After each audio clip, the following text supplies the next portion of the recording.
The letter was creased from the ride, edges fraying like nerves.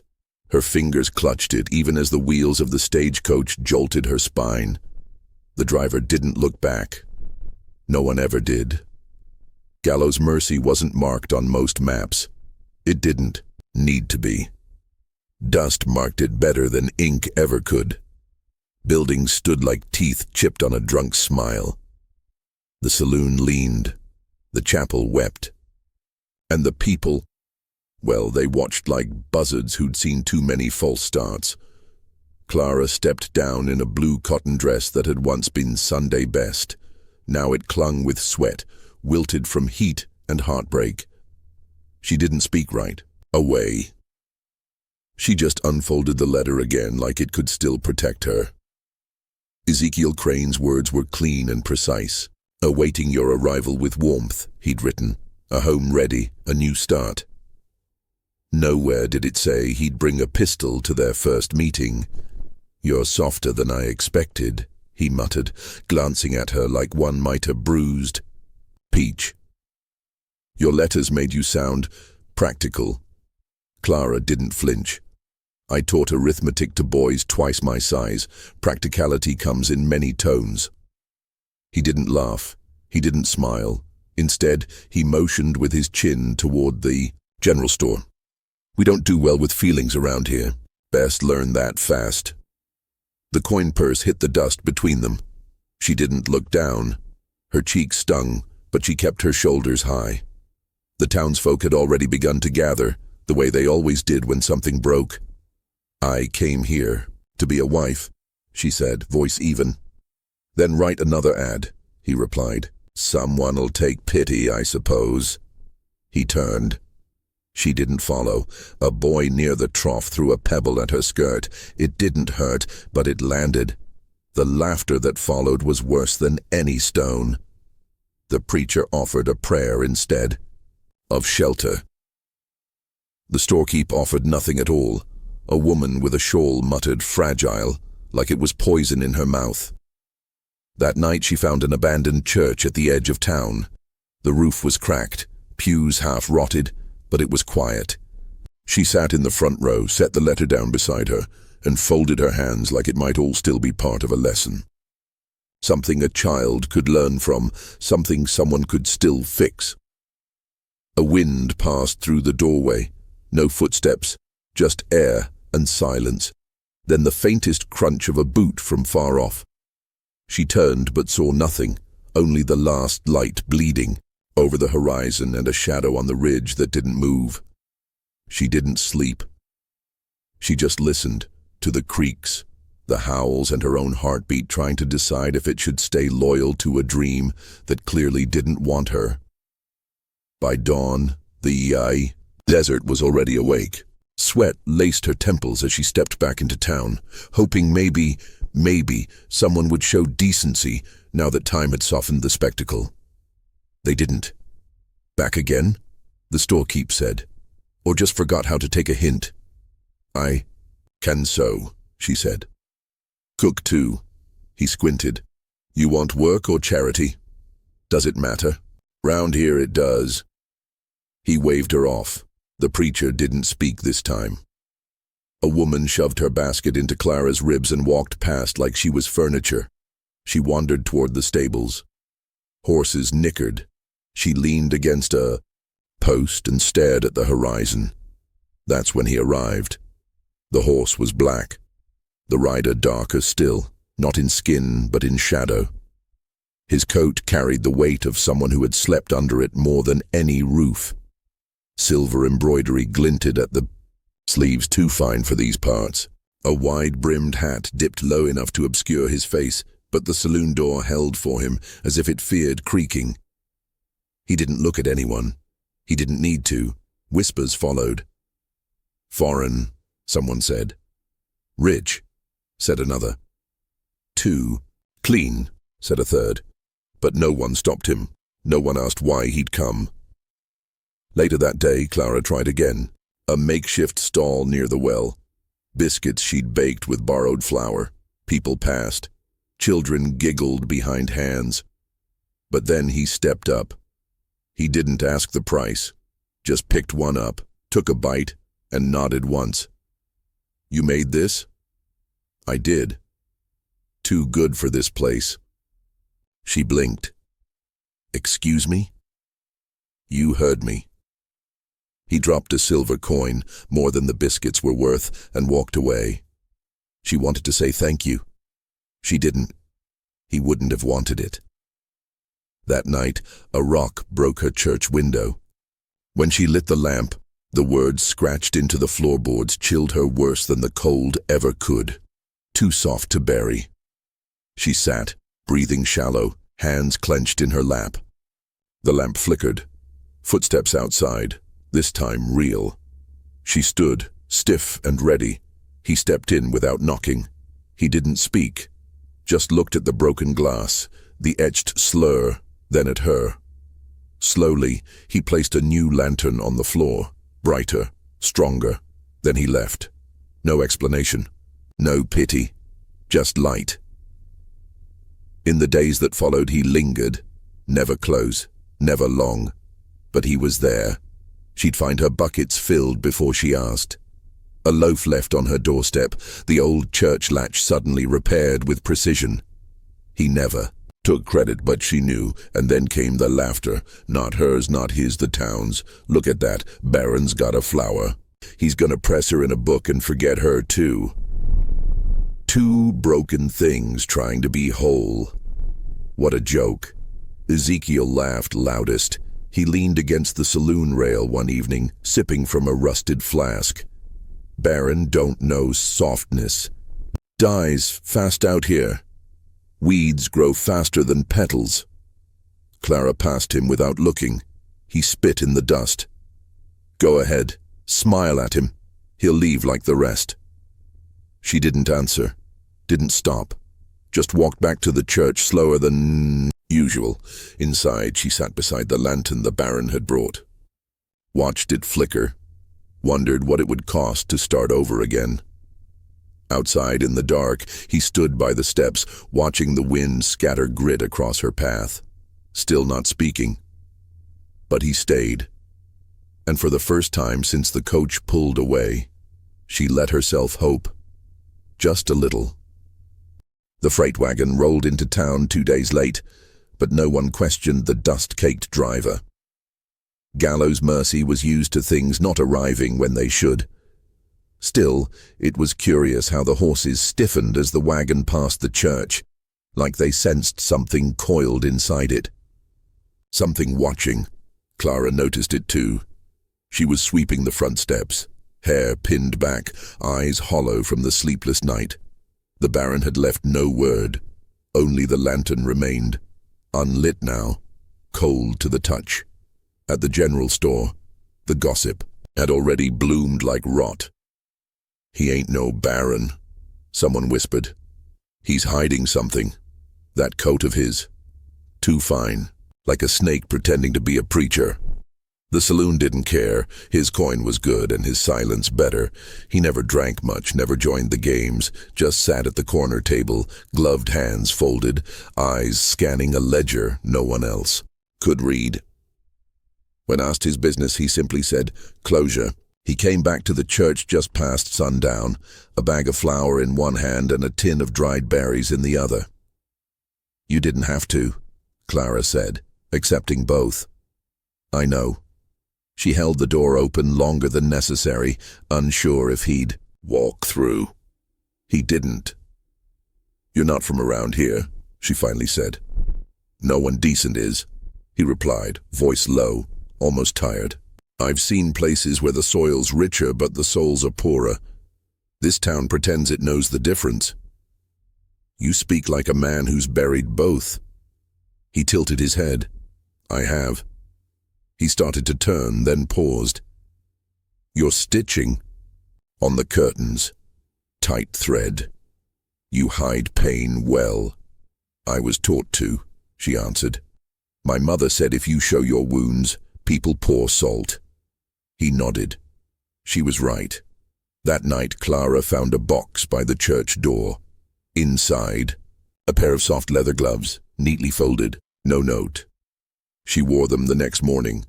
When he saw her near the stables, he didn't speak of them, just looked once, then helped her lift a barrel that had sat unmoved for weeks. No grunting, no thanks exchanged. Some people talk too much when they're afraid. Others do things. A week passed this way, small gestures, silence that wasn't empty. Then came the child. She couldn't have been more than 7, hair matted with trail dust, eyes wide with the kind of fear that doesn't come from being lost, it comes from being abandoned. Clara found her near the well, clutching a rag doll with one arm torn clean off. Clara didn't ask questions, just wrapped the girl in a blanket and brought her to the church. Baron arrived within the hour. He didn't knock. He sat across from the girl, unblinking. "She's not mine," Clara said, "but someone threw her away like a bottle gone dry." "She has your eyes." Clara looked up, startled. "Soft doesn't mean weak," he added. The girl, still silent, reached out and took Clara's hand. Baron stood. "She's safer with you than with anyone else in this town." "She won't be, if they decide she's in the way. I'll handle that." He left before she could answer. The next few days were filled with small peace. The girl, Clara named her June, began to smile. Clara sang again while sweeping. Baron fixed the broken church steps and installed a latch that didn't creak. They never spoke of the future, but it hung in the air like smoke. Then, one night, the saloon exploded with laughter that was colder than usual. Ezekiel stood on the piano bench, waving a tattered page of paper. "Guess who's got herself a price?" he crowed. "Turns out softness fetches well in the right market." The crowd howled. A freight boss from out east had arrived, the same one who'd once trafficked problem women from mining towns to rail camps. He'd seen Clara and offered coin for a delicate type.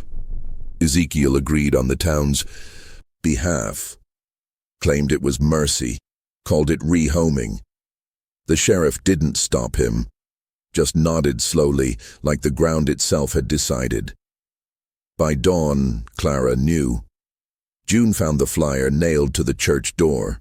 Clara read it once, then crumpled it, her hands shaking. She didn't cry.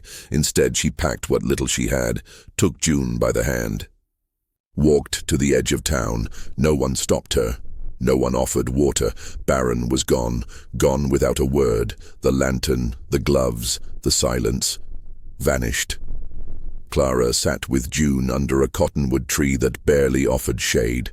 The girl leaned against her shoulder. "Where'd he go?" she asked. "I don't know." But she did. In her bones, she knew. That night, the freight boss didn't leave town as scheduled. The next morning, the water tower dripped something thicker than water. A boy climbed up to see what it was. He came down screaming. They said the boss had been nailed up like a crow, arms splayed, shirt ripped open. Across his chest, burned deep into flesh, were the words, "She is not yours." The sheriff stared for a long time, pipe clenched between yellowed teeth. "This ain't random," he muttered. Ezekiel spit. "He's playing at justice. He's playing at warning." No one saw the Baron ride in. But by dusk, his horse was hitched again outside the church. He sat inside at the back. Clara didn't turn. "You were gone. I was busy. He was going to take me." "I know." "How?" "Because they always try." She turned finally. "You didn't do it for me." "No." "For June?" "No." "Then why?" He looked at her the way only men who've seen too much can. "Because the law here isn't written. It's carved." She walked toward him. "So what happens?" "Next?" "That depends. On if you want to stay soft, or become something they can't name." June stood between them, still holding the ragged doll. The lantern flickered once, then held steady. No one in Gallows Mercy slept easy. That night, the sound reached her first, iron striking bone, then silence. Not gunfire, something slower, more deliberate. By the time the sun lifted over the ridge, two things were gone: the freight boss's wagon and the girls' laughter. June hadn't spoken since the night Clara tried to leave. She sat curled in the back pew, doll clutched like a wound that wouldn't clot. Clara knelt beside her, brushing dust from her cheeks. The child didn't flinch, but her eyes tracked shadows now, corners, windows, even Clara's silhouette, as if trust had turned brittle. Clara didn't ask what she saw. Children didn't have the words for what they knew. She simply wrapped the girl's hands with her own and whispered, "He won't let them." She wasn't sure who she meant, God or the Baron.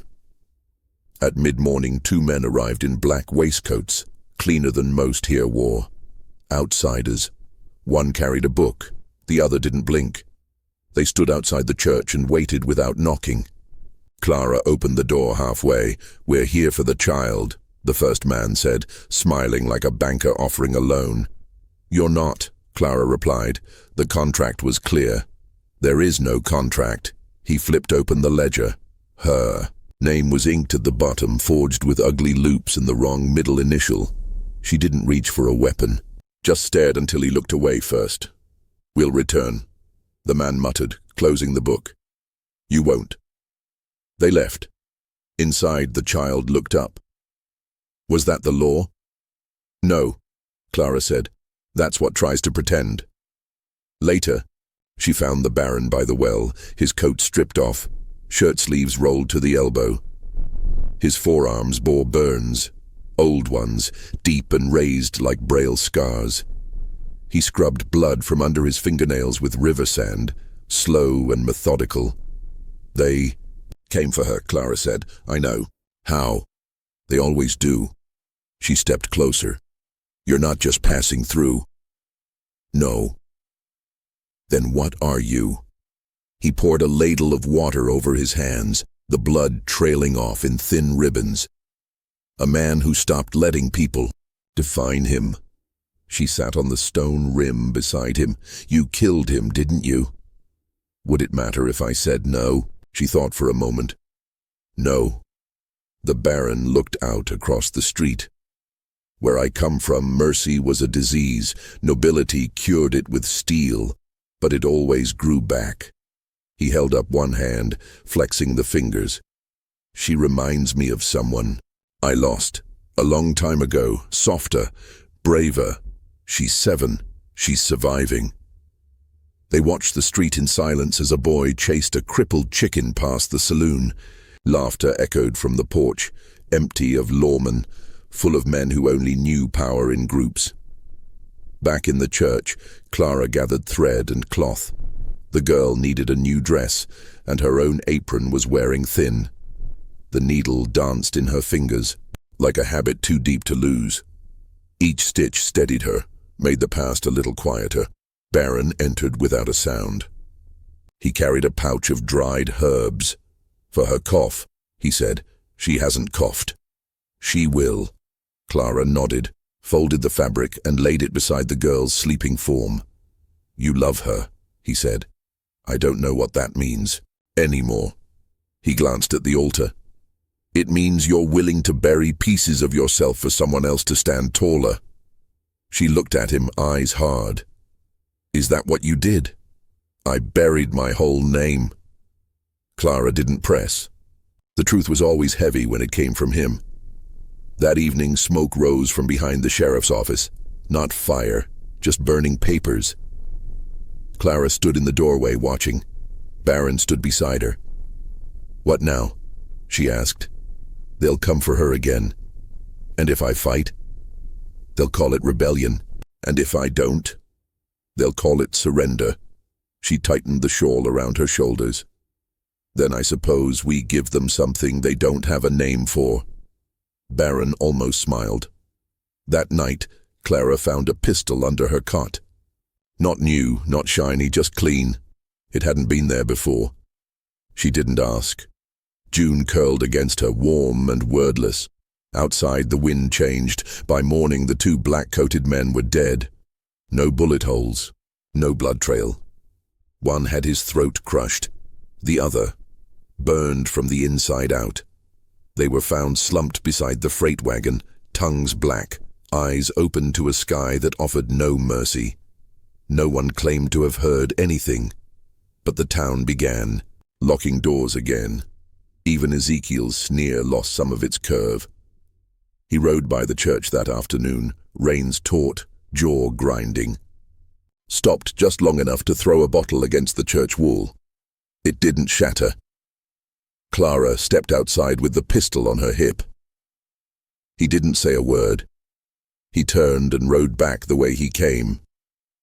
Inside, June clapped softly once. That night, Clara asked the question she'd been holding in her throat for weeks. If we leave, will they follow? Baron didn't answer. She tried again. What would it take to be free of a place like this? He closed his eyes. Fire, he said, and something worth saving from it. They sat in silence. Then he asked, "What are you afraid of losing?" Her, Clara whispered. "And if you lose yourself in the process?" She didn't blink. "Then at least I won't be buried quiet." Baron rose. "Tomorrow we take her name off the ledger." "How?" "The same way they put it on, with ink and blood." Clara stared at his back as he walked into the dark. Not fear, not love. Something heavier, something binding. Outside, wolves howled for the first time, in months. Not because they were hungry, because something in the woods had made them run. Blood dried fast in the desert. By the time the sheriff reached the water tower, the body was already stiff, arms nailed in place, chest scorched with a single phrase. No signature, no plea. Just a warning carved in burnt flesh. "She is not yours." He lit a match and tossed it onto the corpse without ceremony. Wood groaned, flames rose. The townsfolk gathered, but no one cried. Gallows mercy didn't mourn men like that. They just waited for the smoke to clear. Back at the church, Clara was already packing. She didn't say goodbye, just folded what little she owned into a threadbare satchel and wrapped June in a shawl. The girl didn't ask questions anymore. She just clung tighter. The pistol lay flat against Clara's thigh beneath her skirt. It didn't make her feel safe, but it gave her a weight that others noticed now. When she passed the general store, the shopkeep tipped his hat. The woman who once spat near her boots turned away. In front of the saloon, Ezekiel leaned on the hitching post, boots caked with trail dust. He hadn't smiled since the fire. Now he smiled too wide. "Running again, Clara?" he called. "How long till your new man leaves too?" She didn't break stride, didn't look at him. "Thought maybe we'd share you," he shouted. "You're already halfway used up." She stopped, turned. June's hand stayed in hers, small but steady. Clara looked him in the eye. "Say that again." Ezekiel laughed, stepped forward, hand drifting toward his belt. That's when the Baron came out of the livery. No coat this time, just a dark shirt rolled at the sleeves, collar open. His hand hung empty, but everyone could see the weight of it. The way his fingers curled, half remembering what it felt like to squeeze a throat. Ezekiel stopped laughing. Baron stepped beside Clara and looked Ezekiel over like a doctor diagnosing a sickness. "She doesn't need a savior," he said. "But this town needs a reckoning," Ezekiel spat. "We got law." "No," Baron said. "You have memory, and you've remembered the wrong things." He didn't draw, didn't threaten, he just walked past. Clara followed. The sheriff was waiting at the church door. His badge was dull, his eyes duller. "You're causing unrest," he said. "We're causing consequence," Clara answered. "You think killing men makes you right? I think letting you live makes me patient." Baron stood behind her, silent. "You're not welcome here anymore," the sheriff said. "We were never welcomed," she replied. He stepped aside. Not because he wanted to, because he knew what would happen if he didn't. Inside, Clara took June's hand and led her to the altar. "Do you remember your name?" she asked. The girl nodded, whispered something soft. Clara lit a candle. "Say it out loud." The girl did. Baron placed a slip of paper beside the flame, a copy of the freight ledger torn from its binding, stained at the corners. Clara struck a match, touched it to the page. The flame caught, danced, and consumed. Outside, gunfire cracked once. The sheriff's office window shattered. A warning. Baron didn't move. Neither did Clara. June watched the fire, eyes wide, lips parted. Something shifted behind them. Wood creaked. Leather scraped stone. Men surrounded the church. 5. Maybe more. Clara knew the sound of boots well enough. Now, Baron pulled the door shut with one hand. "They want the girl," he said. "They want the message erased," Clara corrected. Baron walked to the window, peeked. "They're scared." "They should be." He turned to her, voice low. "You can still run." Clara shook her head. "Not anymore." He handed her the pistol. She checked the chamber. 3 rounds. He handed her a knife. She tucked it in her boot. June didn't cry, just moved behind the pulpit. Clara stepped outside first. The men tensed. She raised her voice. "You're not taking her." One of them chuckled. "We ain't asking." Baron followed. He didn't carry a gun. He didn't need one. The first man who stepped forward lost 3 teeth before he hit the ground. The second fired wild, missed wide. Clara shot him in the leg. The third man ran. The fourth hesitated too long. Baron broke his wrist before the scream left his mouth, then silence. Only 4 bodies lay in the dust, all breathing, none proud. Clara looked at the town. Doors cracked open, eyes watched. She raised her voice again. "You all saw it. They came for a child. They came with a price. And they left with a lesson." The silence held. Then one woman stepped out. The same who once mocked her. She didn't speak, just offered a blanket. Clara nodded. Another man brought bandages. A third, water. Baron watched. Later, as the sun dropped, Clara found him by the graveyard fence, hands dusted with dried blood and ash. "I think they're listening. Now," she said. "For now," he replied. She looked at his side. Blood stained the shirt. "You're hurt." "I've been worse. Let me help." He let her. She pressed the cloth tight and quiet. "You ever going to tell me who you were?" she asked. "No." "You ever going to tell me why you stayed?"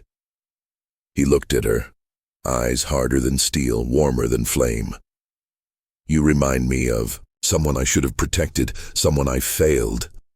She didn't answer, didn't have to. June ran up, doll clutched tight, and wrapped her arms around them both. Baron flinched, then didn't. They left Gallows Mercy before dawn. No parade. No goodbyes, just dust in their wake. By the time the next freight wagon arrived, the church was empty, the pulpit bare, but a sign hung on the door, nailed clean and clear. "This place is no longer for sale." They never found where the Baron went. Some say he died in a border town alone. Others say he became sheriff in a place where no one dared raise a hand against a child. Clara was seen years later, teaching letters beneath a cottonwood tree, wedding band hidden beneath her glove. The girl grew up with stories of fire, mercy, and a man who bled for softness in a world that called it weakness. No statues were built, no ballads sung, just the truth, whispered across prairie winds. Some men ride for gold, some for blood, and some, once in a lifetime, ride for the right to protect what others call too delicate to matter, and when they ride, God help the man who tries to stop them.